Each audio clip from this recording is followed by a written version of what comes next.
तो श्लोक संख्या 17। यथेतामेश्वरी मायां दुष्टराम कृतात्मभिः तरन्ति अंजसः स्थूलधियो महर्षिदमुच्यताम्। प्रभु जी कौन सा श्लोक? अजय श्लोक नंबर कौन सा श्लोक नंबर 17, 11-3-17।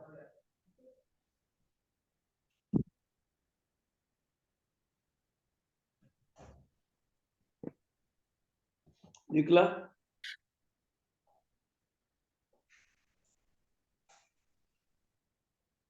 जी प्रभु जी। ना यथेतामेश्वरी मायां यथेतामेश्वरी मायां दुष्टराम कृतात्मभिः दुस्तराम कृतात्मभिः तरन्ति अंजसः स्थूलधियो तरन्त्यञ्जस्तुलधियो महर्षिदमुच्यताम्। महर्षैदमुच्यताम्। राजवाच श्री राजवाच। श्री राजोवाच। महाराज देवी ने पूछा, महाराज निमि ने पुत कहा, यथे यथा अब एताम एताम ऐसी ऐसी ईश्वरीम ऐश्वरीम ईश्वर की ईश्वर की माया माया माया को दुस्तराम पार करना दुष्कर है। पार करना दुष्कर है। अकृत आत्म भी अकृत आत्म भी जिनका मन नियंत्रण में नहीं है उनके लिए। जिसका मन नियंत्रण में नहीं है ऐसे लोगों के लिए जी तरंती उसको भी जो तर जाते हैं अंजसह सरलता से आसानी से स्थूल दिए हैं जो शरीर को आत्मा मानने वाले हैं। जो शरीर को अपना मानने वाले हैं। आत्मा शरीर को आत्मा मानने वाले हैं। जो शरीर को आत्मा मानने वाले हैं ऐसे व्यक्ति की महर्षि हे महर्षि इदम उच्यताम। अभी आप ये उपाय बताइए। हाँ, तो राजा जी ने कहा हे महर्षि, अभी आप ईश्वर की दुस्तर माया जो जिनका मन नियंत्रण में नहीं, ऐसे व्यक्ति के लिए बहुत दुष्कर माया को भी एक स्थूल बुद्धि वाला अर्थात अध्यात्म बुद्धि वाला व्यक्ति भी सरलता से उनको तर जाए, ऐसा सुंदर उपाय आप बताइए। इसका अनुवाद इस प्रकार है। अज्ञानतिमिरन्दस्य ज्ञानाञ्जनशलाकया चक्षुरुन्मिलितं येन तस्मै श्रीगुरुवे नमः। श्रीचैतन्यमनोभीष्टं स्थापितं येन भूतले स्वयं रूपकदा मह्यं ददाति स्वपदान्तिकम्। वन्देऽहं श्रीगुरौ श्रीयुतपदकमलं श्रीगुरोर्नवैष्णवं श्रीरूपं साग्रजातं सहगण रघुनाथान्वितं तं सजीवं साद्वैतं सावधूतं परिजन सहितं कृष्ण चैतन्य देवं श्रीराधा कृष्ण पादान् सहगण ललिता श्रीविशाखनवितंश्च मुखं करोति वाचालं भङ्गुं मलङ्घयति गिरिं यत्कृपातमहं वन्दे परमानन्दमाधवं श्रीगुरुनितारिणं श्रीचैतन्यईश्वरं जयतं सुरतपङ्गोरममन्दमतिर्गति मत्सर्वस्वपदाम्बोजो श्रीराधामदनमोहनो वाञ्छाकल्पतरुभ्यश्च कृपा सिन्धुभ्येव च पतितानं पावनेभ्यो वैष्णवेभ्यो नमो नमः। श्रीकृष्ण चैतन्य प्रभु नित्यानंद श्री अद्वैत गदाधर शिवासादि श्री गौर भक्त वृंद। हरे कृष्णा कृष्णा कृष्णा हरे हरे, हरे राम राम राम हरे हरे, हरे कृष्ण। तो सबसे पहले आप लोग को खूब धन्यवाद, क्योंकि आपने मुझे इस भागवतम का अध्ययन कराने के लिए जो प्रेरित किया है, इसके लिए कोटि से धन्यवाद। प्रभु जी धन्यवाद आपका है प्रभु जी, कि आप जब अपना जीव इतना कीमती समय निकाल कर हम पर कृपा करने के लिए पधारे हैं। जिन जीवों पर भगवान की कृपा, निष्कपट कृपा उतरती है, ऐसे जीव को भगवान अपने वांगमय स्वरूप का संग देते हैं, भागवतम का संग। प्रभु जी एक मिनट, वो थोड़ा सा ये कर लूं कि सबको आवाज क्लियर आ रही है? नीरज कम आ रही प्रभु, आ रही है प्रभु जी, कॉल क्लियर आ रही है आवाज। वॉल्यूम बहुत कम है। वॉल्यूम कम है प्रभु जी। थोड़ा सा माइक जो है आपका अगर नजदीक हो। एक मिनट, फूल है मेरा। मतलब जो माइक है ना जिससे आवाज पकड़ रही, वो अगर थोड़ा आपके मुंह के पास में हो थोड़ा तो। सही बात, ठीक है। फिर अभी आवाज आ रही है? अभी कैसे लगता है? हाँ प्रभु जी अभी थोड़ी ज्यादा क्लियर है। क्लियर हुई? बाकी सब अपना म्यूट कर लीजिए।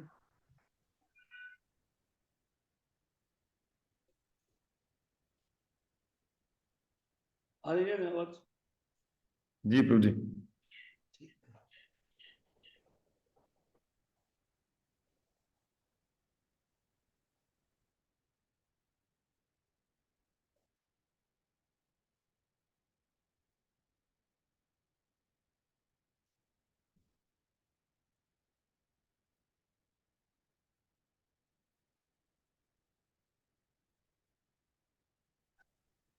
अब देखिए जरा, क्लियर है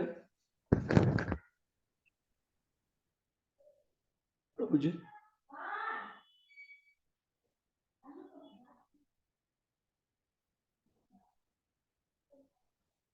हरे कृष्णा। यस प्रभु जी आप ज्यादा क्लियर है। ठीक है।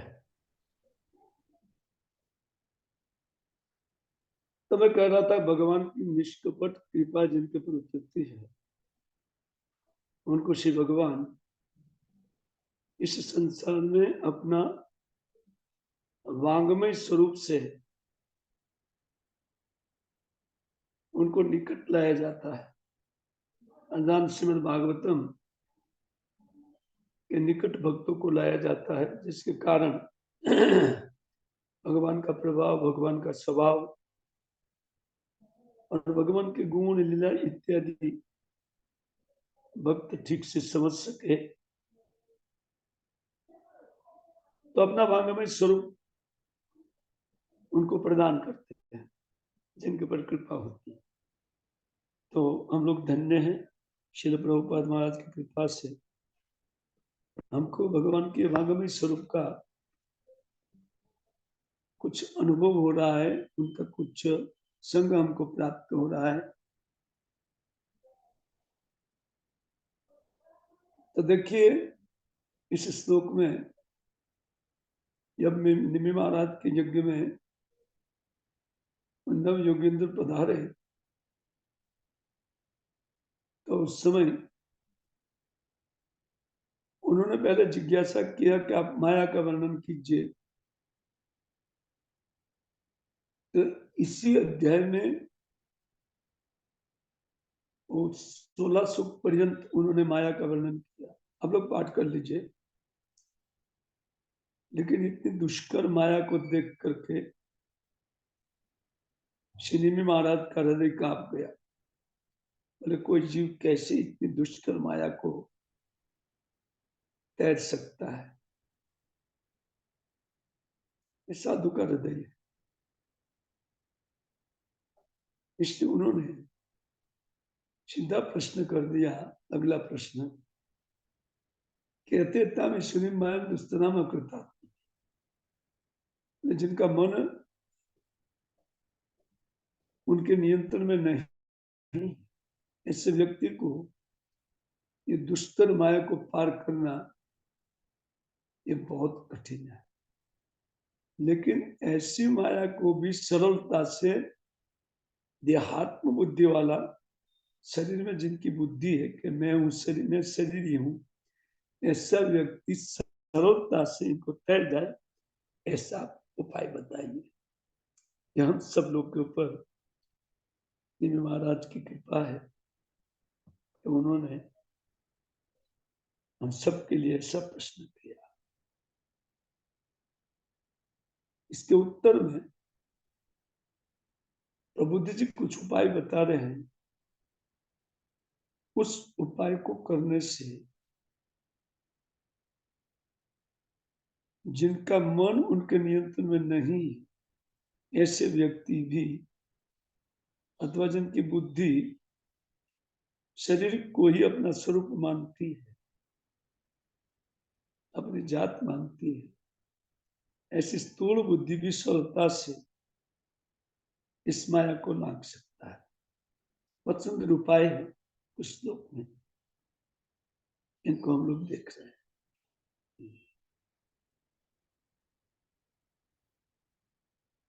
श्री साईपाद कुछ अपनी टिप्पणी में लिखते हैं, एवं अनुकंपित नित्य उपाय में पृच्छते, जीवों के ऊपर अनुकंपा करने के लिए उन्होंने माया को तैरने का उपाय के विषय में जिज्ञासा किया। वो कहते यदि भी तन्माया तो बुद्धम आभजतमिति भक्ति स्तार्तर्क उक्ते तथापि किम भक्तिरेवान्योपि वा तत्रो उपायो अस्ति इति ज्ञातुम पुनः प्रश्न। यद्यपि पहले ये बताया गया कि जिनकी माया को पार करने के लिए उस भगवान का, जिनकी माया है, उनका भजन व्यक्ति को करना चाहिए। लेकिन सिद्ध साईपाद कहते हैं कि भक्ति तारकत्वेन उक्तिन तथापि, कहते हैं फिर भी भक्तों के लिए भक्ति तारक वस्तु है, पार कराने वाली वस्तु होते हुए भी वो कहते हैं कि फिर भी इस भक्ति किस उपाय से की जाए, इनका उपाय क्या क्या है, इनको आप बताइए। कहते तत्रो उपाय अस्ति इति ज्ञातुम पुनः प्रश्न। और भक्ति को प्राप्त करने के उपाय के विषय में पुनः जिज्ञासा की जा रही है। आगे पहले बता दिया, तन माया तो बुद्धम आभजत, जिनकी माया है उनका बुद्धिमान व्यक्ति भजन करे, और भजन करने से वो माया को तैर जाएगा। जैसे भगवत गीता में भगवान कहते हैं एवं माया दुरुत्तया, लेकिन कहते माँ में प्रबुद्धंते माया में ताम तरंती थे, ये ताम मायाम तरंती थे, कहते जो मेरे शरणागत होते हैं, है कि नहीं, मेरे शरण में जो आते हैं वही व्यक्ति माया को पार कर देते हैं। अब भक्ति भगवान के शरण में जीव को ले जाती है, लेकिन किस प्रकार की भक्ति जीवों को भगवान के शरण में ले जाती है, इसकी जानकारी के लिए यह प्रश्न किया गया है। अकृतात्म भी अवशीकृत अंतकरण, जिस व्यक्ति का अंतकरण माया से वशीभूत है, अपने अंडर में नहीं है, वैसे व्यक्ति भी स्थूल शरीर अहम धीरे शांति, स्थूल शरीर में अहंता है कि मैं ये शरीर हूं, ऐसे स्थूल बुद्धि वाले व्यक्ति भी, उनको आसानी से तर जाए ऐसा उपाय। बताइए कितना सुंदर उपाय पूछा हम सब जीवों के, है ना। देखिए ये साधु लोग की कृपा है, इस प्रकार का प्रश्न वो लोग हमारे लिए करते हैं, अन्यथा हम लोग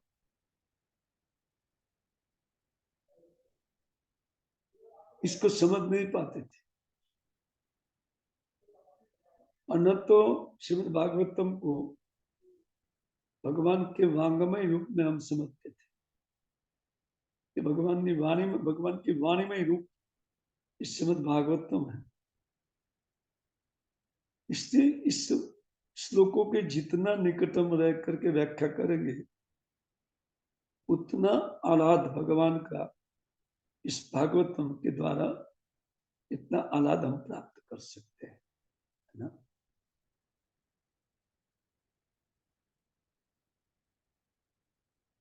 तो ये जो प्रश्न किया गया है, वस्तुतः भगवान के महान भक्त की अनुकंपा है, उनकी कृपा है। तो प्रबुद्ध जी उनके उत्तर देने में प्रवृत्त हुए। प्रबुद्ध वाच, अगला श्लोक, वैत्य कर्माणि आरभ माननम दुःखते सुखाय च पश्चात्पाक विपर्यासम मिथुनि चरणम। उन्होंने प्रारंभ किया कि व्यक्ति इस संसार में जब कोई कर्म का प्रारंभ करते हैं तो उनका दो उद्देश्य होता है,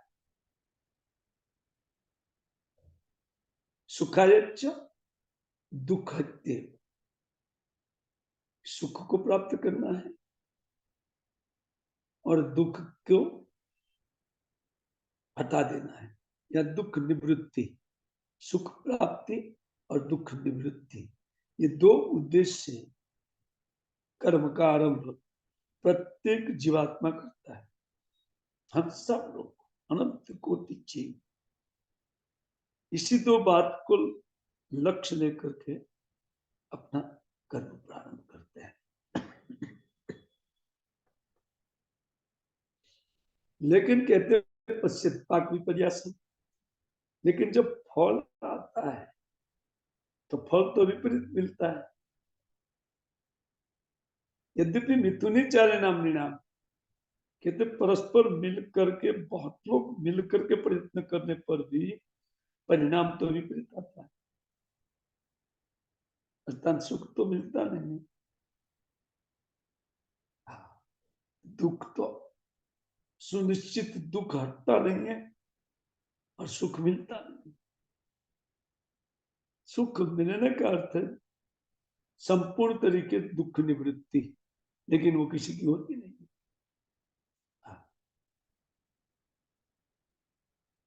देखिए इस श्लोक के ऊपर हम विचार करें। देखो यह हतोत्साहित करने वाला बात नहीं, भक्ति में उत्साहित करने के लिए ये बात की जा रही है, इसको समझना चाहिए, है ना।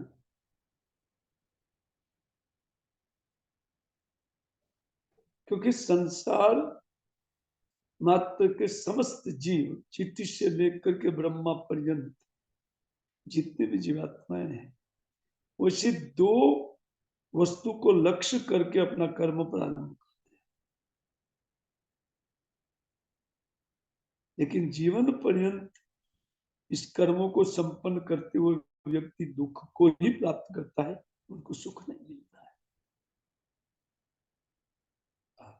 अब समझ सकते आप सब लोग भक्त है, 16 माला जप करने वाले व्यक्ति, उसकी भी ज्यादा व्याख्या नहीं करूंगा, लेकिन इस पर भी रह देख करके हमारा मन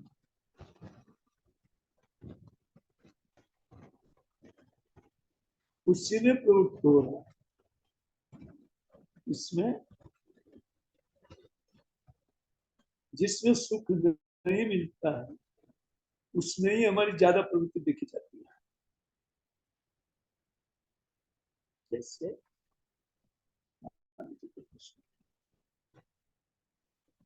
देखो, हम लोग जब 16 माला जब अपना पूरा करते होते हैं या भक्तों की समिति में हम जब रहते हैं, तो हम लोग एक दूसरे प्रकार का कर्म करते हैं, वो भी सुख के लिए ही है।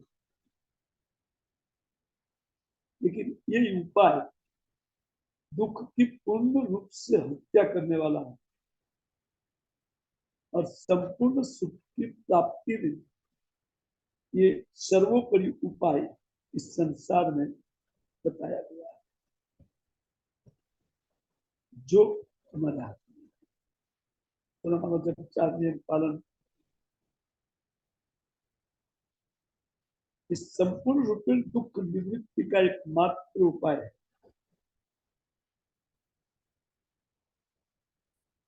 और संपूर्ण सुख प्राप्त, इसलिए श्रीमद् भागवतम प्रथम स्कंद में श्री नारद मुनि 5वें अध्याय में 7वें अध्याय में शायद ये तस्य हेतु प्रयतित कोविदो नतन नपते ये धर्मता मुक्रिय तन नपते दुखवत अन्यत्र सुखम सर्वत्र कारण गति धर्मसा।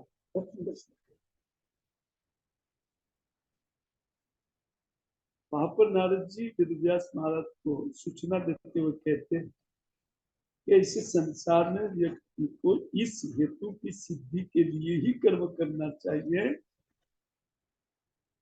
जो ब्रह्मलोक से लेकर तिनके तक की योनियों में भ्रमण करने से जिस वस्तु का उपलब्धि नहीं है लोगों के पास, जीवों के पास, उस वस्तु के लिए प्रयत्न करें। वो वस्तु क्या है?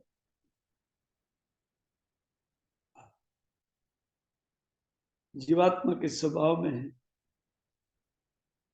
उनको सनातन शरीर चाहिए, मरना नहीं, और उसको शाश्वत सुख चाहिए, कभी दुख में परिवर्तित नहीं होने वाला सुख। ये दो वस्तु की डिमांड दुनिया भर के जीव की है, अनंत कोटि जीवों की यही डिमांड है। इसीलिए इस संसार में कर्म को प्रारंभ करते हैं। लेकिन ये श्लोक में कुछ भिन्न बातें हो रही है, वो एक भिन्न प्रकार से हो। यद भ्रमताम उपरि अध नतन लभ्यते, 84 लाख योनियों में भ्रमण करने पर भी ब्रह्मलोक से लेकर के तिनके पर्यंत योनियों में ये उपलब्ध नहीं है। ब्रह्मा के पास शरीर है, वो छोड़ना पड़ेगा, एक तिनके पास शरीर है, उनको छोड़ना पड़ेगा। हाँ, तो वो है शाश्वत सुख और दुख, मृत्यु का दुख, ये दोनों हटाने की चेष्टा, उसी हेतु के लिए व्यक्ति को कार्य करना चाहिए। तस्य भी हेतु, प्रयत्नित माने प्रयत्न करना चाहिए, कोविद माने बुद्धिमान व्यक्ति। तो बुद्धिमान व्यक्ति उस हेतु की सिद्धि के लिए प्रयत्न करे। जैसे हम बहुत कुछ बुद्धिमान, थोड़ा बहुत हम लोग बुद्धिमान हो गए हैं, हमारी दिन में 2-3 घंटा की 3.5-4 घंटा तक प्रवृत्ति रहती है उस हेतु की सिद्धि के लिए। लेकिन इस प्रयत्न करते हुए भक्ति को किस प्रकार संपन्न करना चाहिए, ये बार बार ग्रंथों के पाठ करने पर भी हमारी समझ में नहीं आता। 16 माला जब करते हुए, 4 नियम पालन करते हुए फिर भी हमारी प्रवृत्ति नश्वर सुख जो दुख में परिवर्तित होगा उसमें हमारी प्रवृत्ति होती है। केवल प्योर उसमें प्रवृत्ति नहीं है। तस्यैव हेतु, उसी हेतु को सिद्ध करने के लिए किस शाश्वत सुख और सनातन शरीर है जी।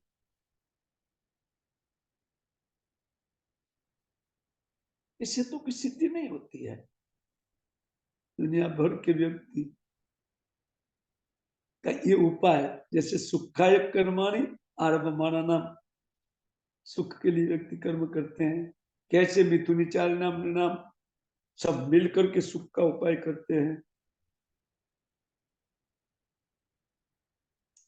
लेकिन सोच लेना चाहिए कि ब्रह्मा के पास भी नहीं है जो फैसिलिटी, उस फैसिलिटी के लिए हम प्रयत्नशील हैं।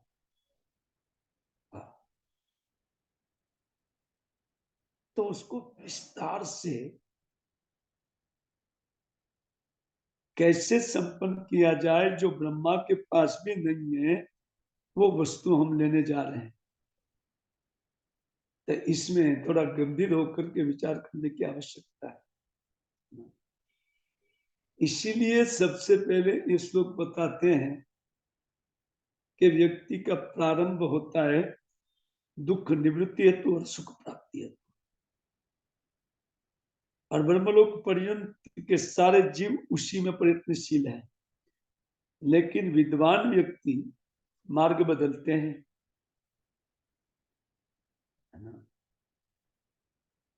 वो मार्ग हमको मिला हुआ है, लेकिन उस मार्ग पर हमारा चलना कितना होता है, कितने घंटे उस मार्ग पर चलते हैं, और ये कर्म मार्ग पर हमारा बुद्धि कितना चलता है। तारतम्य अगर तुलनात्मक दृष्टि से देखा जाए तो बहुत नगण्य समय है जो हम आत्मा को देते हैं, बहुत कम समय। ज्यादा समय हमारा शरीर ले लेता है ना। जबकि वो दुख ही मिलेगा, सुख कभी नहीं, क्योंकि पश्चित पाक विपर्यासम, व्यक्ति को देखना चाहिए कि मैं जो शारीरिक स्तर से कर्म कर रहा हूं, तो उनमें सुख तो मिलता नहीं है और दुख निश्चित हाथ में लगता है। सब मिलकर के ये करते हैं। विश्वनाथ चक्रवर्ती ठाकुर इसकी टीका में लिखते हैं कि कोई एक व्यक्ति प्रयत्न करता है, उनको उन्होंने सोचा कि नहीं हम दो मिलकर के सुखी हो जाएंगे, तो विवाह ब्याह करके दो हो जाते हैं। तब तीसरा एक टेंशन आ जाता है, पुत्र के रूप में, पुत्री के रूप में दुख आया, उसको सुख थोड़ी बोलते हैं। क्योंकि जो चीज हमको मिलती है वो हमारे पास से छीनने के लिए मिलती है, ले लेने के लिए दी जाती है वस्तु। इसमें कौन सा सुख है, आगे खुल करके बात बताएंगे तीसरे श्लोक में या दूसरे श्लोक, इनके बाद वाले श्लोक। आइए हम उनमें जाते हैं, जो बहुत व्याख्या मैं कर सकता हूँ इसकी, लेकिन आपके पास समय भी उतना नहीं है, बहुत कम समय आपके पास है, आधा घंटा रह गया है। अगले श्लोक में कहते हैं 19 नंबर श्लोक में, नित्य आर्द्र वित्तन दुर्लभेन आत्मवर्तना गृह अपत्याप्त पशु का प्रीति साधित चल। प्रश्न है, वो कहते हैं कि एक धन को ले लीजिए, वित्ते एक धन को ले लीजिए, अत्यंत कठिनाई से वो मिलता है, दुर्लभ, और वो है कैसा, और रोज रुलाने वाला है, डेली उसके लिए व्यक्ति रोता है। नित्य आरती दिन, आरती का अर्थ है दुख, जिसके कारण रोता हो, रोना पड़ता है। और इतना मेहनत भाई क्यों करा रहे हो, तनख्वाह नहीं बढ़ाया, ये रोते हैं। जबकि उसी धन को व्यक्ति परम सुख के रूप में उपाय करके अर्जन करने के लिए अपना अमूल्य समय उसमें खर्च कर रहा है, जो कि वो विद्वान नहीं है। जो कि विद्वान तस्य वेतो प्रयतित को विदो, बुद्धिमान व्यक्ति उस हेतु के लिए प्रयत्न करे, रास्ता भिन्न है। हमारे पास दो रास्ता है, एक रास्ता आत्म मार्ग प्रभुपाद जी ने दर्शाया, और एक इससे भिन्न से कर्म मार्ग है ना। उस कर्म मार्ग पर हमारी चालना ज्यादा होती है, देखनी चाहिए। और वो उसमें भी जो नित्य दुख देने वाला वित्त है, धन है, उनके लिए हम ज्यादा ललायित रहते हैं।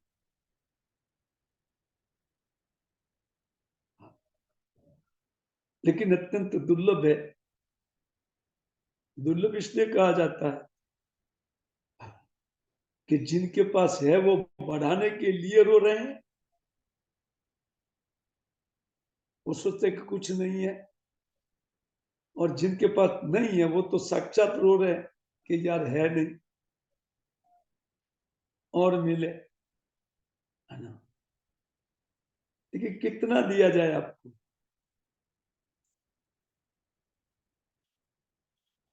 इससे सुख मिलेगा? नहीं मिलेगा निश्चित।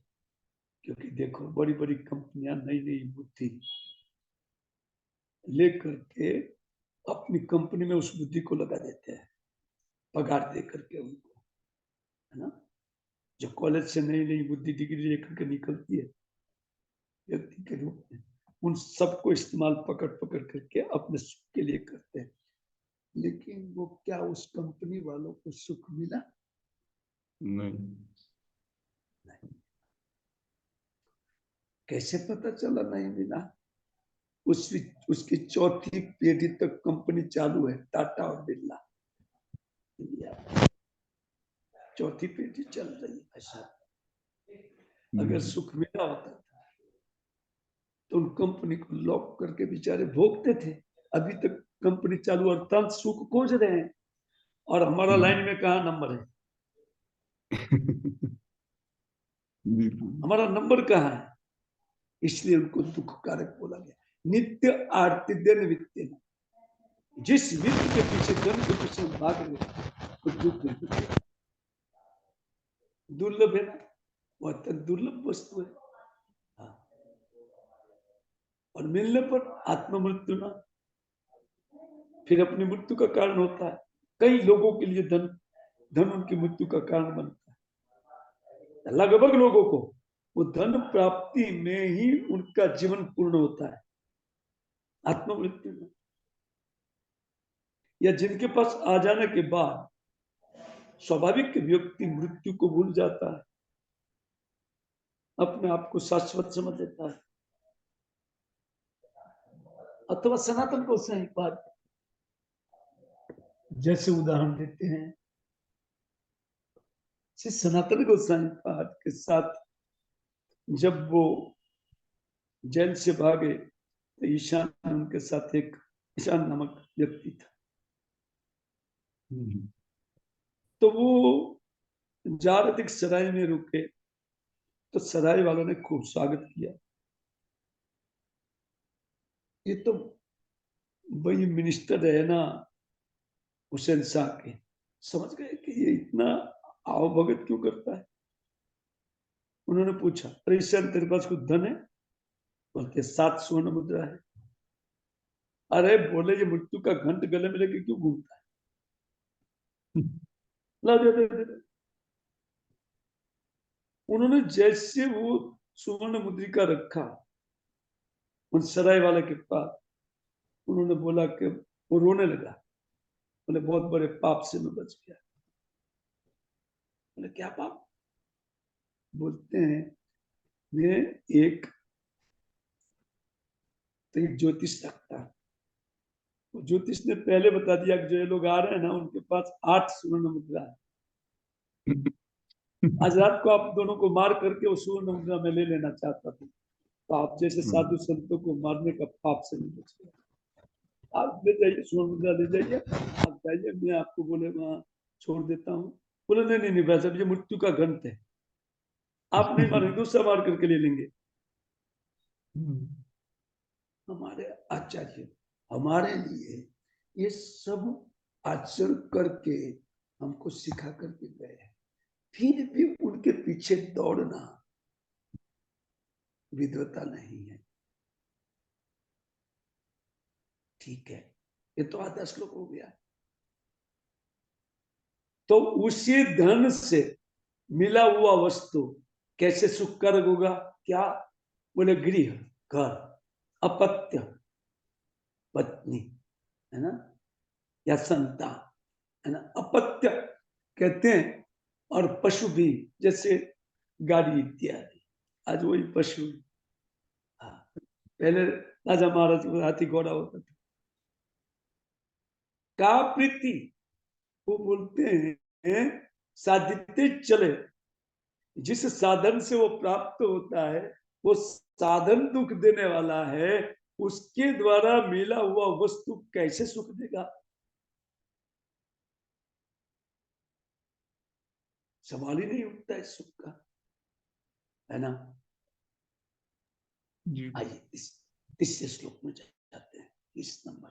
एवं लोकम परम विद्या न शुरम कर्म निर्मितम न सत्तुल्या अतिशय ध्वंसम यथा मंडलवर्ती नाम। जैसे इस श्लोक में 19वें श्लोक में इस संसार का समस्त वस्तु दुखदायी बताया, पर ठीक है परलोक में हम सुख प्राप्त करेंगे, स्वर्ग में जाकर के। बोले एवं लोकम परम, परलोक भी ऐसा ही समझो, क्योंकि विद्यात नश्वरम कर्म निर्मितम, कर्म के द्वारा जो कुछ भी प्राप्त किया जाता है वो नश्वर है, वो कभी शाश्वत जीव को सुख नहीं प्रदान कर सकता है। सतुल्य, वो भी उसी प्रकार जागतिक सुख में जो नश्वर सुख जीव को सुखी नहीं कर सकता है, नित्य जीव को अनित्य सुख कैसे सुखी कर सकता है? तो उसके ही तुल्य अतिशय ध्वंसम, इसको भी एक दिन स्वर्ग को भी छोड़ना पड़ेगा। और वहां भी मंडलवर्ती नाम दुख, जैसे राजा लोग, पहले राजा लोग हुआ करते थे, एक दूसरे के रजवाड़े एक दूसरे के प्रति डाह रखते थे, इससे बड़ा राजा उनकी ईर्ष्या करते थे, और इससे छोटा राजा है उनको तो इनसे घृणा करते थे, और परस्पर वालों में स्पर्धा चलती थी। सुख कहाँ है? ठीक स्वर्ग में भी ऐसा ही है।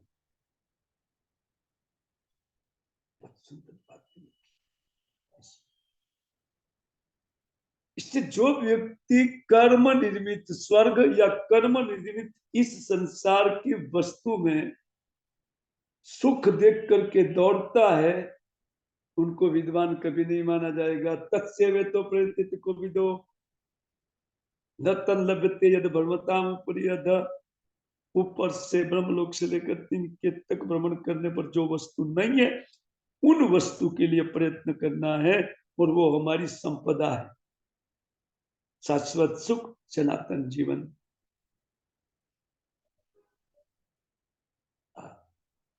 अब आप समझ गए होंगे। बाकी जहां पर भोगों का सवाल है ना, अगर आपके नसीब में होता था ना वैसा,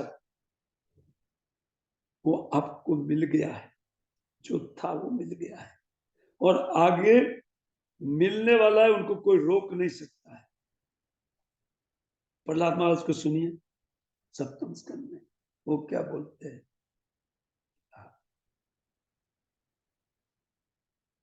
बुद्धिमान व्यक्ति इस परमायु को इसमें नहीं गवाएगा, जो मिलने वाली वस्तु है उनके लिए क्या प्रयत्न करना, अपने आप आएगी।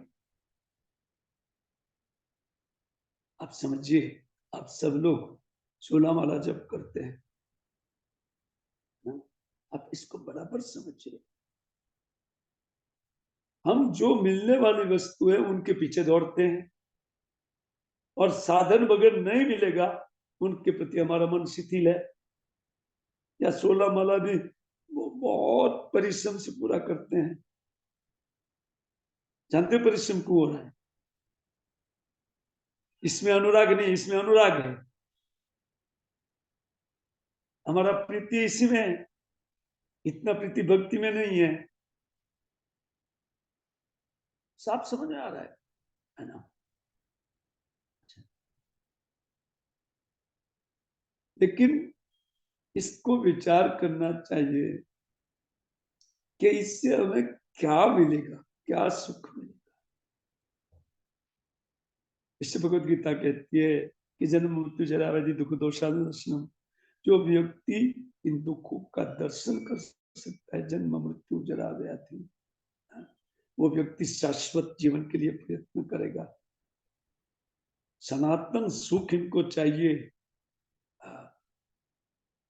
बाकी जहां तक ये भौतिक सुख, ठहरिए, नीचे की लाइन में नारद मुनि बताते हैं। वो क्या बताते हैं? वो कहते सुखवत अन्यत दुखम, जैसे दुख नहीं मांगने पर भी दुख आता है, उस प्रकार नहीं इच्छा होने पर भी सुख आएगा। इसके लिए इसके पीछे कौन बोलता है? तत्प्रयासो न कर्तव्य यथा आयुर्वेव परम, प्रहलाद महाराज, व्यक्ति को ऐसे प्रयास में अपनी परमायु नहीं गवा देनी चाहिए जो मिलने वाली है। दुखवत अन्यत सुखम, अपने आप सुख का टन आने पर वो सुख आएगा ही आएगा। उसको टन से आने दो ना, आप क्यों प्रयत्न करो? आपके प्रयत्न से आ नहीं जाएगा।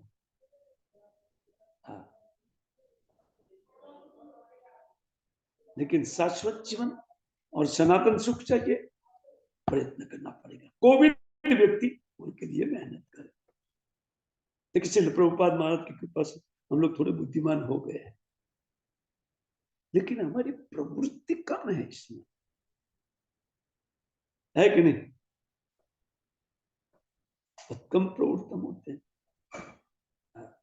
उसका कारण प्रीति उसमें नहीं है, अभी भी प्रीति इसमें है।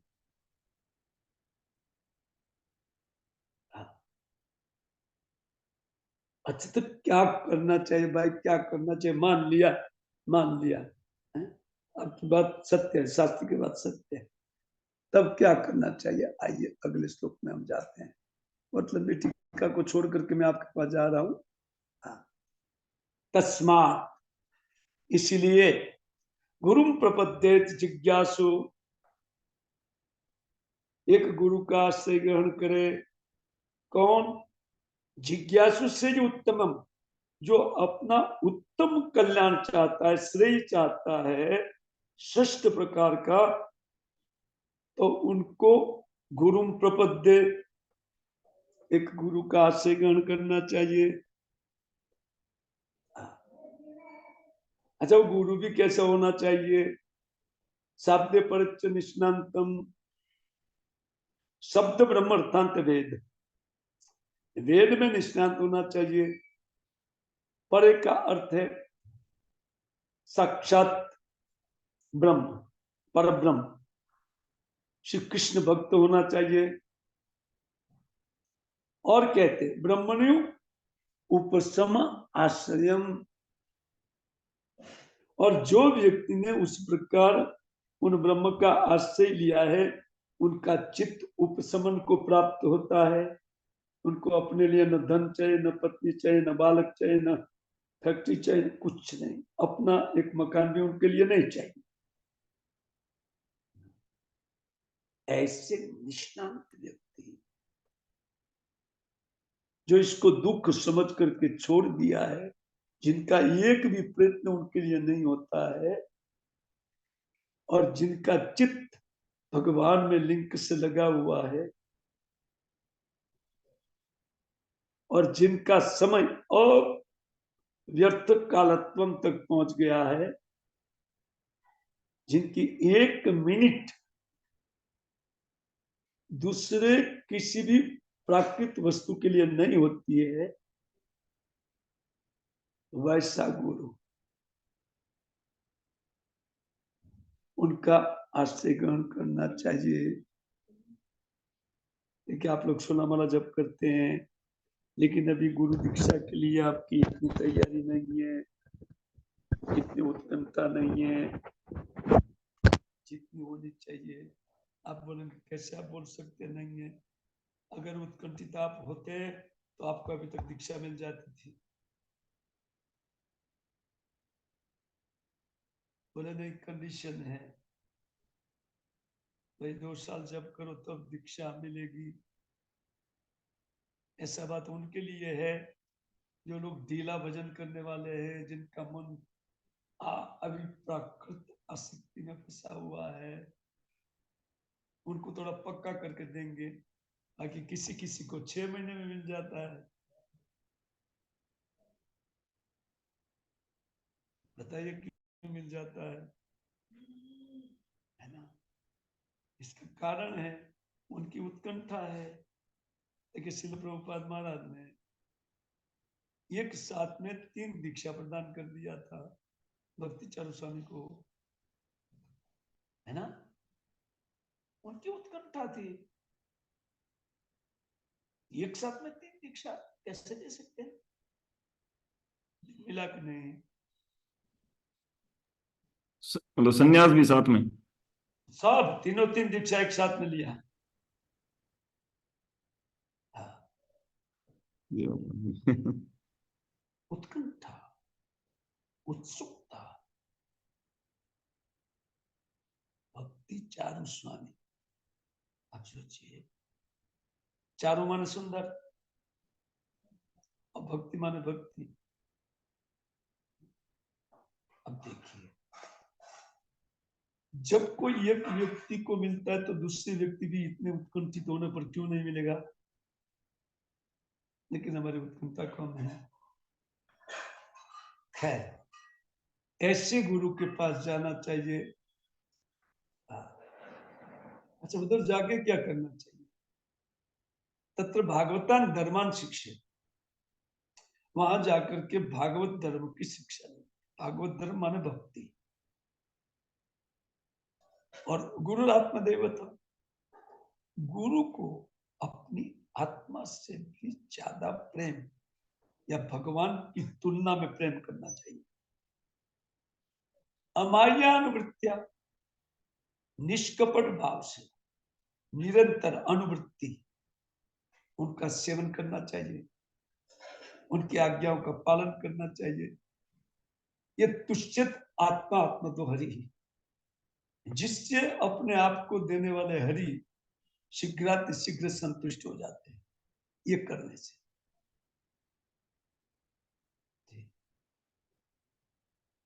जब तक कपट भाव रहता है या निरंतर ये भाव नहीं रहता है तो क्या करना चाहिए? सर्वतो मनसो संगम आदु संगम से साधु शिक्षित। अब अगले श्लोक ले लीजिए, केवल अनुवाद कर रहा हूं।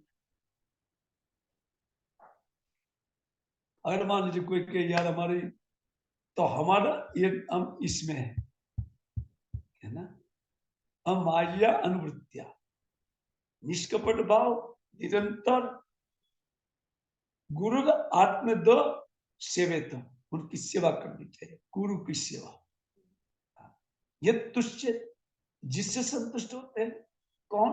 हरि ही। कैसे? आत्मदो, अपनी जात को दे देने वाले। लेकिन अगर इस स्थिति में हम नहीं आए और दीक्षा मिल गया, तब क्या करना चाहिए? सर्वत्र मनसो संगम से शिक्षित आदो, सबसे पहले व्यक्ति को मन से असंग सीखना चाहिए। संग क्या है? प्रकृति का संग। सबसे पहले व्यक्ति को अपने शरीर में वैराग्य की शिक्षा लेनी चाहिए। वैराग्यन अभ्यास से भगवत गीता बोलती है, वैराग्य और अभ्यास से हम मन को अपने अंदर में असंग कर सकते हैं, निकाल सकते हैं। इसे जितना कठिन, लेकिन ये कठिन मन को जीत देता है। अच्छा, संगम से साधु सुशिक्षित, साधु की संगति सीखना चाहिए। आज संसार में असाधु की भरमार लगी हुई है। यूट्यूब में जाइए, भरमार लगी हुई, इनके इतने फॉलोअर है, उनके पीछे तो दुनिया पागल है। लेकिन वो साधु है क्या साधु, वो हम नहीं जानते हैं। हम तो क्वांटिटी किनके पीछे चल रही है,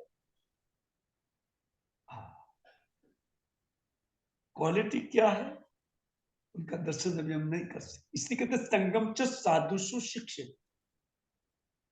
जी, सब जगह शिक्षित लगेगा। विश्वनाथ चक्रवर्ती ठाकुर बोलते हैं दयाम च शिक्षित, मैत्रीम च शिक्षित, प्रशम च शिक्षित, साधु संग च शिक्षित, और सब भूतों के प्रति व्यवहार शिक्षित, भूते सुत यतो उचितम शिक्षित।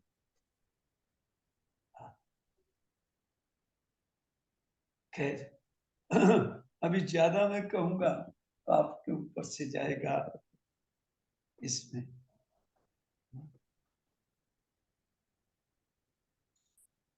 इन सब का अर्थ क्या होता है उनको हम अगर एक बार धीरे से समझ लें, सब कुछ समझ में आ जाएगा। भक्ति को अनुकूल करने के लिए ये सब व्यवहार है। इसी को रूप गोस्वामी पाद एक श्लोक में बताते हैं, अनुकूल संकल्प प्रतिकूल वर्जनम रक्षति विश्वासों को कृत्य वर्णम तथा आत्मनिक्षेप कार्पण्य सर्वविधा शरणागति। इस शरणागति का लक्षण है।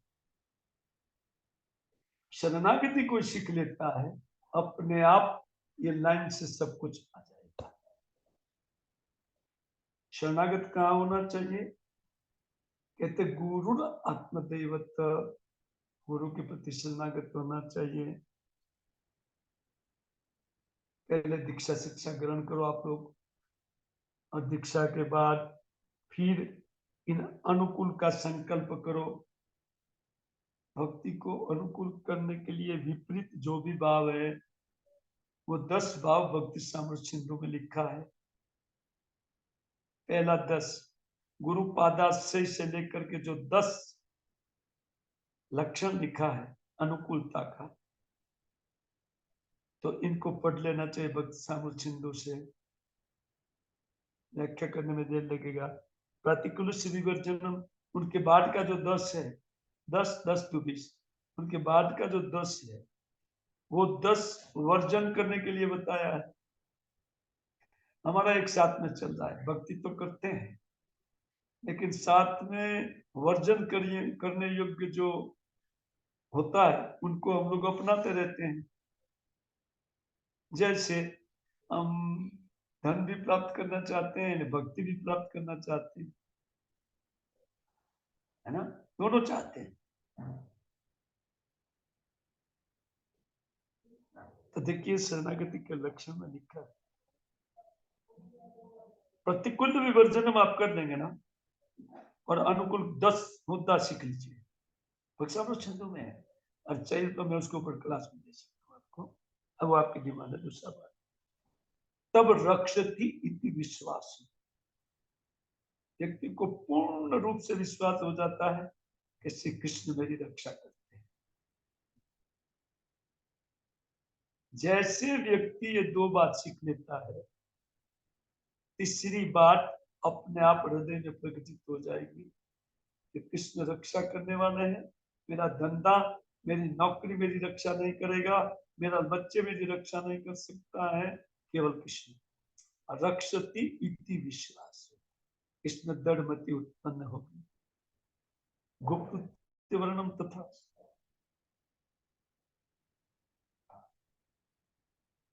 कहते हैं कि वही मेरी रक्षा करेंगे और केवल उनको ही वर्णन व्यक्ति करेगा। कृष्ण है ना, हमको क्या फिक्र है। अभी हम लोग सोच रहे नौकरी है ना, धंधा है ना, बच्चे लोग है ना, कोई नहीं है, ये सब माया है। केवल अपने रक्षातार के रूप में श्री भगवान को वर्णन करना। खैर इसको थोड़ा समझाने के लिए समय चाहिए। बहुत बढ़िया श्लोक है। आत्म निक्षेप, निक्षेप का डालना, आत्मा अर्थात हमको उठा करके भगवान की प्रवृत्ति में डालना, या भगवान के चरणों में उठा उठा करके डालना। जैसे विचार आता है माया का, या मन माया के शरणागत जाना चाहते, नहीं नहीं तुम कृष्ण के दास हो, और हमको ऐसा नहीं करना चाहिए। कार्पण्य और अत्यंत करुणा भाव लेकर के कि मैं अत्यंत तुच्छहीन हूं, मुझसे ज्यादा एक मल का कीड़ा भी मुझसे श्रेष्ठ है, इस दीनता का भाव शरणागति के इससे लक्षण है। उन्हें कभी दूसरी मीटिंग में मिलेंगे तो उनकी चर्चा करेंगे, लेकिन आज जो प्रवचन हुआ 11 बज गया है, उसके विषय में आपकी कोई जिज्ञासा है? किसी का कोई प्रश्न हो?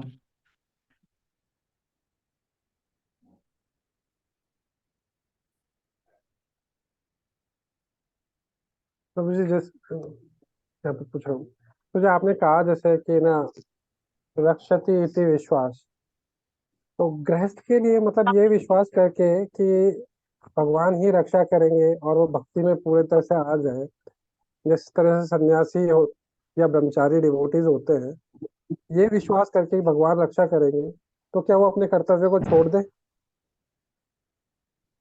देखिए, हम कर्तव्य करने वाले हैं कौन? हम क्या कर सकते हैं? एक बात, ये जो कुछ भी करती है प्रकृति करती है। हमारा विचार प्रकृति का है, प्रकृति के विचार से हमारे घर वालों में हमारी ममता होती है, ये प्रकृति का विचार है। आत्मा का विचार होता था तो वो तो कृष्ण का है, तो उनका विचार तो यही होना चाहिए, है ना? देखिए, माया डराती है, भय उत्पन्न करती है। अरे ये तो भजन में लगेगा, इसको थोड़ा भय दो। वो अपने को फंसा करके रखने का आइडिया उनके पास बहुत है ना? यहाँ से छटके तो उधर, उधर से छटके तो उधर। भाई दायित्व है, कर्तव्य है। अच्छा, जो हवा देने वाले हैं उससे भी ज्यादा कर्तव्य ये हो गया। जो हवा देते हैं, हम लोग को जीने के लिए ऑक्सीजन देते हैं, उससे ज्यादा कर्तव्य हमारा ये हो गया कि इन लोग की रक्षा करना। अरे स्वयं हम अपनी नहीं कर सकते भाई साहब। मान लीजिए हम कल चले गए तो ये लोग को हवा मिलना बंद हो जाएगा, ये लोग बड़े नहीं होंगे।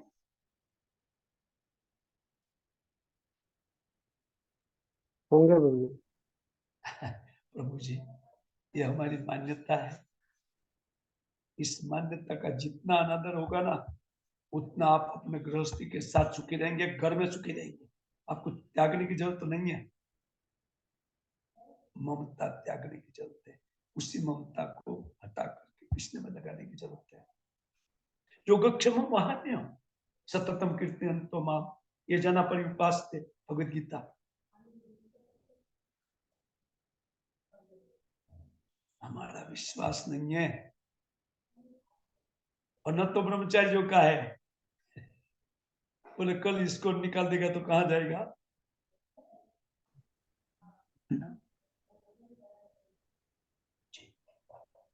रक्षित विश्वास नाना आनुकूल्य संकल्प प्रतिकूल विवर्जनम, इन दोनों के बगैर ये विश्वास आएगा नहीं, कभी नहीं आएगा, भूल जाइए। इससे पहले अनुकूलता सीखना चाहिए। भक्ति को अनुकूल करने के लिए 10 जो नियम है, भक्साम सिंधु में बताया, गुरुपादाश्रय से लेकर के, और प्रतिकूल 10 है। इनके बाद इसको त्यागना चाहिए। ठीक है प्रभु जी, धन्यवाद प्रभु जी, हरे कृष्ण। आप संतुष्ट हैं? आप प्रभु जी संतुष्ट? जैसा प्रभु जी, स्टिल बहुत सारे मतलब इससे रिलेटेड अदर क्वेरीज है, मैं कंटिन्यू करूंगा बाद में और पूछूंगा। हरे कृष्ण जी। तो प्रभु जी जैसा आपने बताया कि यानी हम अगर ममता त्याग कर रहेंगे तो घर में हम ज्यादा सुखी रहेंगे, बजाय कि हम घर में ममता रख के रहेंगे। तो तो दुखी रहते हैं व्यक्ति, ममता वाला व्यक्ति दुखी रहता है, अरे इनको, ये बच्चे को ये नहीं किया, एक स्कूल अच्छा नहीं दिया, ये नहीं किया, इसके लिए मैं गाड़ी एक नहीं दिलवाया। अब कोई मांगता नहीं, भी दुखी रहता है वो, ममता के कारण।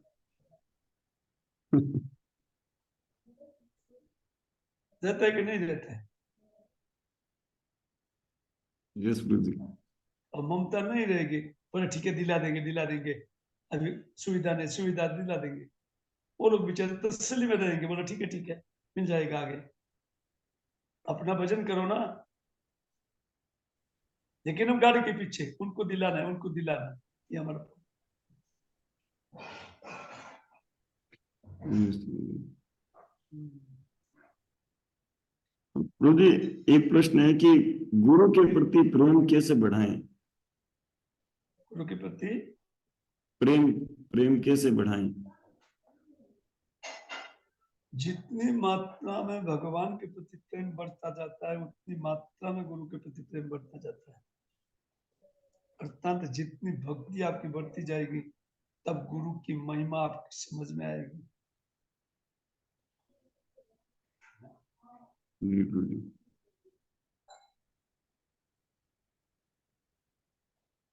हरे कृष्णा प्रभु जी, दंडवत प्रणाम। धन्यवाद। प्रभु जी, मेरा क्वेश्चन था कि प्रभु जी आपने बोला कि क्या हमें आपको मतलब एक मिनट माता, एक मिनट, जी आपको ये प्रवचन कड़ा लगा के जैसे कोई लाठी मारता है, ऐसा लगा के? नहीं प्रभु जी, बहुत अच्छा लगा, बहुत अच्छा लगा। बस थोड़ा सा क्वेश्चन है मन में, वो पूछना चाहूंगी मैं आपसे। अच्छा, कुछ गलत हो निकले तो उसके लिए क्षमा मांग रही हूँ पहले ही। हाँ, बट प्रभु जी, मेरे मन में ये था कि हम ना चाहते हो भी हमारी बच्चों के प्रति आसक्ति रहती है। हम बहुत कोशिश करते हैं जब से हम आध्यात्म में जुड़े हैं कि नहीं नहीं ले, बच्चों को ज्यादा आसक्त नहीं हो, पर उनको जैसे दुखी भी तो नहीं देख सकते ना हम कि बच्चा परेशान है और हम अपनी उसमें भक्ति में लग रहे हैं कि नहीं भगवान करेंगे जो अच्छा होगा, वो भी नहीं देखा जाता हम बद्ध जीवों पर। उसके लिए हमें क्या करना चाहिए प्रभु जी? इसके लिए उनको भक्ति सिखा देना चाहिए माता, परमानेंट उपाय सिखा दीजिए उनको। माता लोग का यही दायित्व है, उनकी ममता हम मार नहीं सकते हैं बच्चे के प्रति, लेकिन उन बच्चे को परमानेंट उपाय, तस्य व्यतो प्रेतित को भी दो, बुद्धिमानी में लगा दीजिए, उनको जप करने में लगा दीजिए, उनको मोबाइल छुड़ा दीजिए। प्रभु जी, वो तो क्या शुरू से तो नहीं छुड़ाया, अभी तो वो नहीं छोड़ने वाले बच्चे, क्या जॉब में दोनों, तो फिर नहीं वो चीज कर पाते, तो उसके लिए तो फिर हम फोर्स नहीं कर सकते ना बड़े बच्चों को।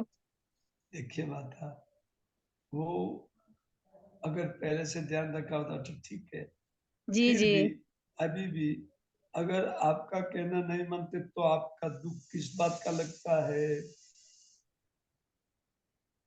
तो दुख नहीं लगना चाहिए, अरे हमारा मानता नहीं, हमारा बेटा कैसा है, आप क्यों दुखी हो जाए? सुखी हो जाए, सुखी हो जाए। जी जी जी प्रभु जी। ठीक ठीक है प्रभु जी, थैंक यू प्रभु जी। हरे हरे कृष्णा। कृष्ण, हरे कृष्ण। कोई और प्रश्न? हरे कृष्णा प्रभु जी, दंडवत प्रणाम। धन्यवाद। प्रभु जी, बहुत ही सुंदर आपने क्लास दिया और धन्यवाद आप यहाँ पर आए।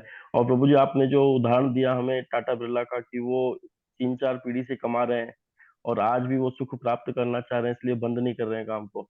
और हमारा नंबर कहाँ है, हम तो टाटा बिरला तक पहुंच भी नहीं पाएंगे, तो शायद वो आज तक सुखी नहीं हुए तो हम भी नहीं हो पाएंगे। तो अभी जो प्रभु जी पहला प्रश्न था कि फिर गृहस्थी में हमको कैसे, मतलब गृहस्थ रहते हुए उसमें आसक्ति नहीं रख करके हमको सारे कर्तव्य निभाने हैं, जो मैं समझा इस क्लास से। एक आइडिया है प्रभु जी, यस प्रभु जी, प्लीज। Only for one. वो ये है कि आप पूरे घर वालों को, सबको जो रहता है सबको भक्त बना दीजिए, आप आसक्त रहिए, सबसे ज्यादा आसक्त रहिए, है ना? आप वैष्णव की सेवा करते हैं, भगवान की जी भक्ति हो गई। जी। अगर आप नहीं कर सकते हैं, जैसे वो अगली माता का प्रश्न था, अगर नहीं कर सकते हैं तो आसक्ति छोड़िए, उससे कोई चारा नहीं है।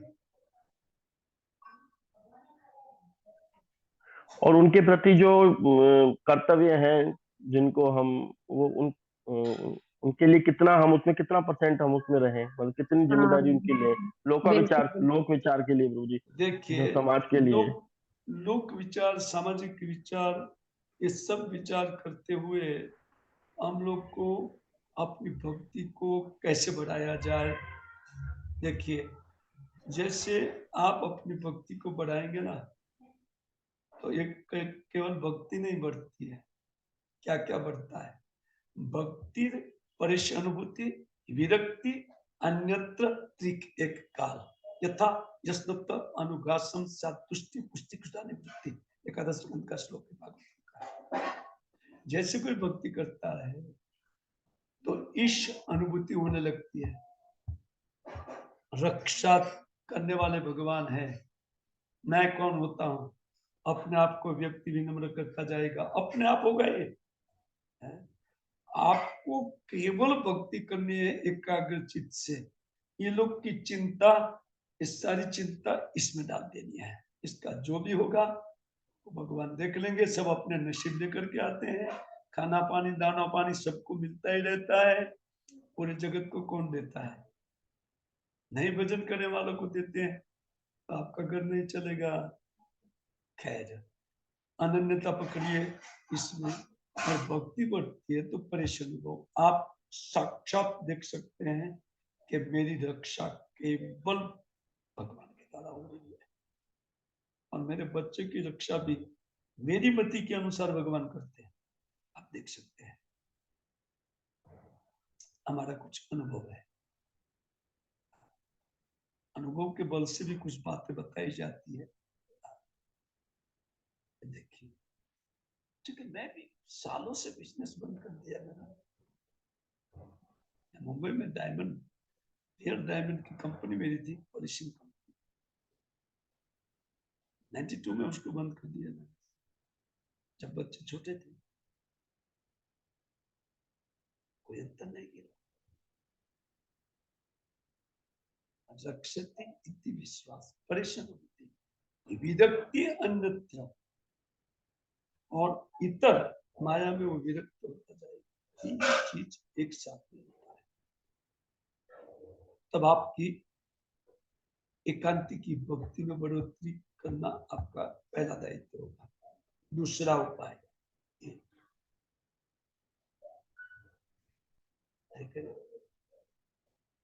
या तो आप अपनी भक्ति इतनी बढ़ा लीजिए ताकि विरक्ति आ जाएगी, इसके कारण परेशान वो आ जाएगा, फिर आपकी कंप्लेन नहीं रहेगी। नहीं भजन करने वाले व्यक्ति को सब कुछ सप्लाई किसके द्वारा मिलती है? यही श्री कृष्ण के द्वारा मिलती है। और कौन देने वाला है बताइए जरा। तो भजन करने वाला या उनका बेटा भूखे मर जाएगा? प्रभु जी, इतना विश्वास तो होना चाहिए ना। ठीक है, उत्तर थैंक यू प्रभु जी। हरे कृष्णा प्रभु जी। संतुष्ट है? यस प्रभु जी, यस। और भी प्रभु जी आपने बताया, अभी आपके काफी अनुभव हैं, तो कभी समय मिले तो शेयर करना प्रभु जी। नो प्रॉब्लम, आप जब कभी भी कहिए मैं शेयर करूंगा। हाँ, वैसे भी उन प्रभु जी ऐसे इनवाइट करते रहेंगे तो अच्छा लगेगा। और कोई प्रश्न है?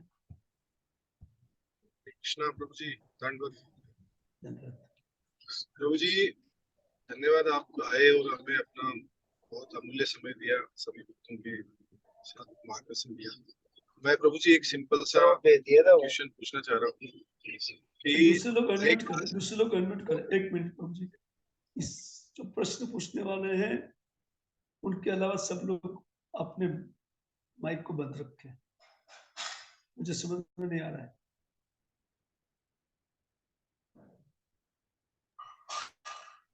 मुझे मैं ये पूछ रहा हूँ कि बताइए बताइए, अभी साफ आ रही है आवाज, बताइए। प्रभु जी, मैं ये पूछना चाह रहा था कि एक आदर्श गृहस्थ को किन किन चीजों का विशेष ध्यान रखना चाहिए, और एक गृहस्थी और भक्ति के साथ में संन्यास अवस्था तक कैसे पहुंच सकता है? देखिए,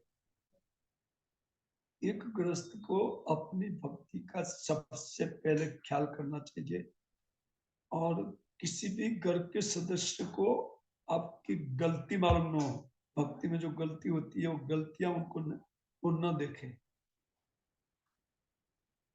एक पहला दायित्व है, ताकि वो लोग आपको देख करके थोड़े दिन विरोध करेंगे, लेकिन अपने आप समर्पित होते जाएंगे, आप एकदम आसान हो जाएगा। सही बात, संन्यास लेना क्यों है ना? क्यों लेना है संन्यास? आप गृहस्थ हैं, गृहस्थ वानप्रस्थ सीख लीजिए, बस हो गया। पति पत्नी अनासक्त हो जाए और क्या चाहिए आपको? भजन कीजिए, साधन कीजिए और घर में रहिए, या फिर वृंदावन चले आइए। बच्चे बड़े हो गए तो वृंदावन चले आइए, अन्य तो बड़े कीजिए उनको। आप आसक्त भाव से भी बड़े करते हैं, उनमें वो कष्ट है। अनासक्त भाव से बड़े करने में कोई कष्ट नहीं है, बड़े तो होंगे ही, उनके नसीब में उनको तो मिलेगा ही।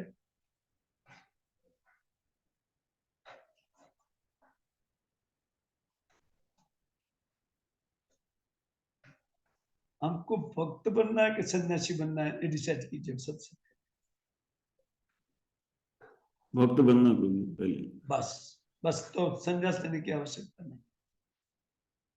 स्थाने स्थित सुचिकिताम तनुवाक मनोरभि, श्रीमद् भागवतम 10 स्कंद, ब्रह्मा की प्रार्थना है। जो व्यक्ति जिस स्थान में गृहस्थ है, वानप्रस्थ है, सन्यासी, उसी स्थान में तनुवाक मनोरभि, अपने काया से, अपने मन से, अपनी वाणी से भगवत भक्ति, भगवत सेवा करे, बस। ज्ञाने परेश मधुपास्य,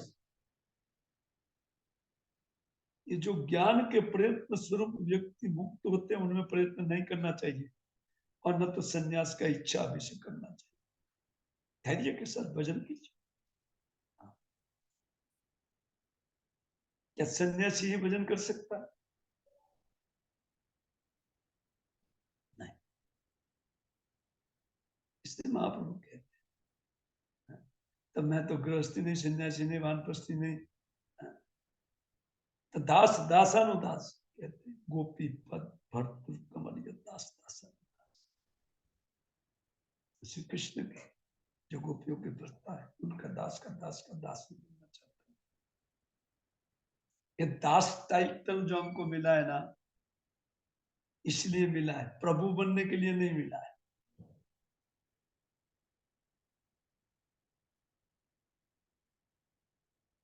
तो प्रभु वाला बात छोड़ दीजिए अभी, लेकिन अवश्य परस्पर पति पत्नी में एक समय पर आसक्ति छूटनी चाहिए, अनासक्त होना चाहिए। ठीक है प्रभु जी, संतुष्ट है आप? अरे बोल। महेंद्र प्रभु, आप संतुष्ट है? यस प्रभु यस जी प्रभु शायद जी, नहीं। Thank you very much. और कोई जिज्ञासा है? हरे कृष्ण प्रभु जी। जी माता। दंडवत प्रणाम जी। थैंक यू सो मच, आपने बहुत ही अच्छा आज लेक्चर दिया हमें। प्रभु जी, मेरा एक छोटा सा क्वेश्चन था कि नाम जब चैंटिंग करते वक्त वो हायर टेस्ट कितने समय में फील होने लगता है, या वो कैसे हमें मिल सकता है वो हायर टेस्ट? जी, ये बहुत सुंदर प्रश्न है, क्योंकि जिस दिन जप में टेस्ट आ गया, उसी दिन सारा चस्का माया का गया। बहुत सुंदर प्रश्न है, कैसे वो जप में टेस्ट आएगा? ये बहुत सुंदर प्रश्न है, मतलब सबसे बेस्ट प्रश्न आपने किया है अभी तक। उसके लिए हमें चाहिए कि जितनी मात्रा में अपना कर्तापन का भाव चला जाता है ना भजन करते हुए, और मैं माला करता हूँ, ये भाव भी चला जाता है ना, तब नाम में टेस्ट आएगा, चस्का आएगा। कब आएगा? जब आप माला करने वाले में सबसे तुच्छ और सबसे खराब माला आपकी हो रही है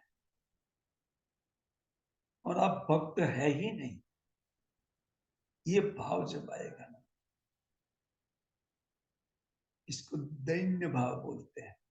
ये दीनता का भाव जब तक हृदय में रहेगा तब तक आपकी माला बहुत बढ़िया होगी, बहुत बढ़िया।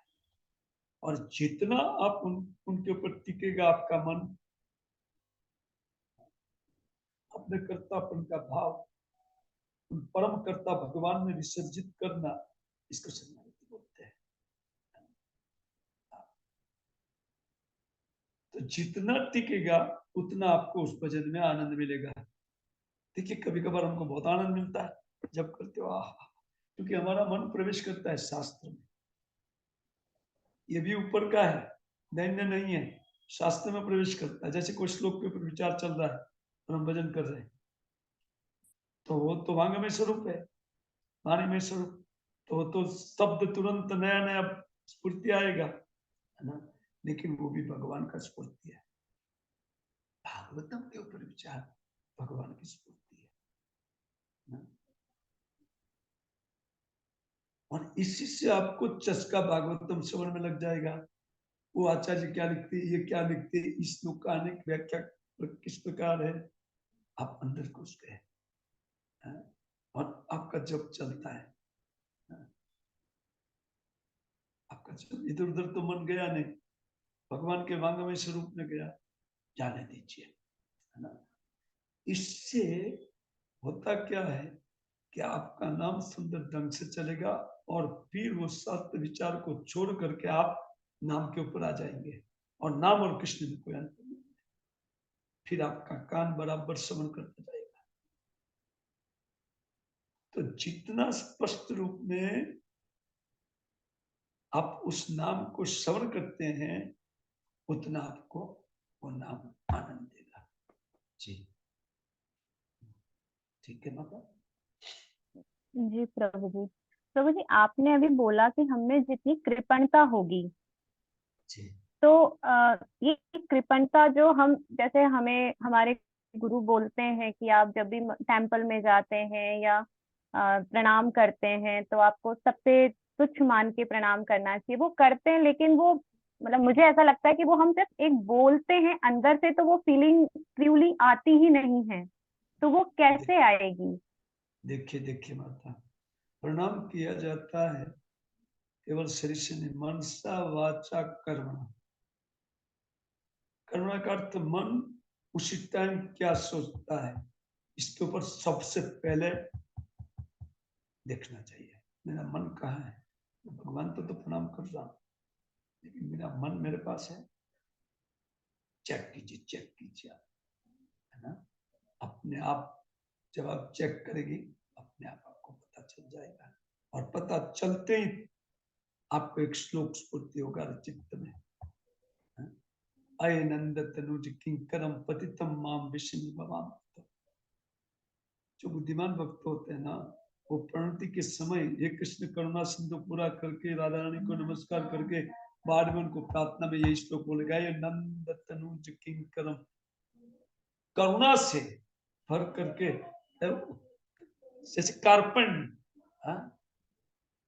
कातर होकर के ये जब निकलेगा ना, भगवान सहन करेंगे। कोई दास आया है ना, उसके ऊपर थोड़ी कृपा करनी चाहिए और वो माया को हटाएंगे, थोड़ा बहुत इधर उधर करेंगे, उसका अनुभूति आपको होगा।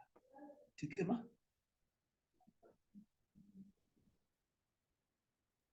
जी प्रभु जी, धन्यवाद।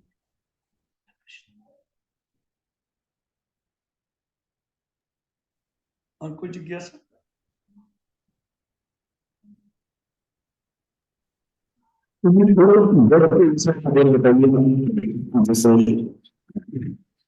समझाने में जब के विषय में, जब इम्प्रूव करने के लिए आप थोड़ा माइक से दूर रहिए। आप अपने जी मैं करता, जैसे जब के विषय में थोड़ा सा और बताइए ना, कि जैसे हमारी माला जो है कितनी देर में होनी चाहिए, और जप करने से पहले, जप शुरू करने से पहले क्या हमें कुछ प्रार्थना, कुछ स्तुति गाना चाहिए, कुछ भाव लाना चाहिए, या सीधा ही शुरू कर देना चाहिए? कुछ लोग पूरी परंपरा को याद करते हैं, अपने गुरु को प्रणति करके श्रील प्रभुपाद, भक्तिदान सरस्वती ठाकुर, गौर किशोरदास बाबा जी महाराज, भक्तिनाथ ठाकुर, ये कहते हैं जगन्नाथ दास बाबा जी महाराज, चक्रवर्ती ठाकुर से लेकर के पंडित विद्याभूषण चक्रवर्ती ठाकुर, रूप सनातन तक के लोग प्रणति करते हैं, और ये सब प्रणाम करके फिर कहते हैं बहुत अच्छा है। नाम को सिद्धा नारद वेणु जीवन शुद्ध व्यास नारद श्री कृष्ण नाम कामम पुरंदर रसने रसन सदा, इस श्लोक से नाम को प्रार्थना करते। ये दो प्रकार की प्रार्थना मेरे द्वारा सुनी गई है या मैंने सुना है। एक का अर्थ स्पष्ट है, नारद विनोद जीवनम, ये नाम प्रभु आप नारद की वीणा के जीवन है, अर्थात आप नारद के ही जीवन है, इसलिए वीणा नारायण उच्चारण करती है। तो उसी प्रकार आप ही हमारा भी आप जीवन बनिए, शुद्धोर में नियास, क्योंकि जैसे आप प्रभु मेरी जीभ पर उच्चारित होते हैं, वैसे हमारे चित्त में विशुद्ध सत्व की उर्मियां उमड़ती है। या आप इस प्रकार मैं जप करूं कि मेरे चित्त में उन विशुद्ध सत्व की उर्मी माना तरंग, उन तरंग मेरे चित्त में तरंगायित होने लगे। अच्छा, ये दो चीज आई, कामम में स्फुरित रसने रसन सदा। तो मैं यही कामना करता हूं आपसे प्रभु, नाम प्रभु, कि मेरी जीभ पर, मेरी रसना पर रसेन, रस पूर्वक आप उच्चारित हो, ये प्रार्थना है नाम के प्रति। बाकी तो स्पष्ट प्रार्थना हमारे गुरुजनों को प्रति रूप सनातन परिजन सबको, महाप्रभु को फिर श्री कृष्ण चैतन्य करते हुए जप करना था। लेकिन ध्यान रहे, जो मेरे उनके ऊपर गुरु प्रणाम मंत्र नहीं बोला जा सकता है, ये सब फैशन बन गया है। केवल रिजर्व है श्री कृष्ण चैतन्य प्रभु नित्यानंद द्वैत गदाधर शिवासादि गौर भक्त, इसके और जपमाला ज्यादा से ज्यादा 6 मिनट में पूर्ण होनी चाहिए। 7 मिनट लग रही है या 8 मिनट लग रही है, उसका अर्थ आपको नींद आने में देर नहीं लगेगी। में तो स्पीड से उसमें कोशिश क्या करने का, 6 मिनट में करने जाए तो ऐसा लगता है कि ठीक से सुन नहीं पाए, या तो यह उच्चारण मतलब स्लो बोलना पड़ता है, फिर एकदम मतलब कम लोगली। एक उदाहरण मैं देता हूँ, हमेशा लॉजिक से लेकिन फिट बैठता है। आपके पास एक समय है 1.5 या 2 घंटा आपके पास है, 1.5 या 2 घंटे आपको कोई अपने गंतव्य स्थान पर जाना है, तो आप अपनी कार कितनी सावधानी से चलाएंगे, और ट्रैफिक है, ट्रैफिक जाम है, कितना सावधानी पूर्वक आप चलाएंगे, एकाग्रता कितनी होगी, आप समझ सकते हैं, आप ड्राइवर है ना। देखिए, विचार का एक ट्रैफिक लगा हुआ है चित्त में, उस ट्रैफिक से आपके गंतव्य तक आपको ये माला पूरा करना है, क्योंकि आगे इस माला के बाद अध्ययन है, न कोई प्राकृतिक वस्तु, उनके बाद अध्ययन है, उनके बाद ये है, उनके बाद ये, भक्ति भक्ति का कार्य होना चाहिए, तब उनको आप 1.5 घंटे में पूरा करके दूसरा 1 घंटा बचा उसका पद्य में लगा दीजिए। बढ़ता जाएगा समय, दोनों का बढ़ता जाएगा। आप चेक आप कीजिए, करके देखिए, ठीक है जी प्रभु जी। ठीक है, फिर समय हुआ। यस प्रभु जी। तो बहुत बहुत धन्यवाद प्रभु जी आपका, हमारे पर अनुग्रह किया है इतना। तो हम सभी इस ग्रेस गुड़ाकेश प्रभु जी का धन्यवाद स्वरूप हरे कृष्ण महामंत्र बोलेंगे पूरे उत्साह के साथ। अनम्यूट कर दीजिए सभी को, ध्रुव परीक्षित प्रभु। हरे कृष्णा कृष्णा हरे कृष्णा कृष्णा कृष्णा हरे हरे हरे हरे हरे हरे राम राम राम हरे हरे हरे हरे और प्रभु जी आप थोड़ा आपकी जो क्लास है उसको रेगुलर कर दीजिए हमारे लिए, मतलब रेगुलर मुश्किल है, ये तो मैं वृंदावन में हूँ इसलिए रेगुलर, थोड़ा वृंदावन में हूँ तब तो मैं दे सकता हूँ, लेकिन वृंदावन से बाहर मेरा होते का बात नहीं है, क्योंकि बहुत दूसरे लोग का दूसरा कार्यक्रम होता है और मैं 3 लेक्चर दिन में नहीं दे सकता हूँ, मेरा कुछ जब होता है, मुश्किल है काम।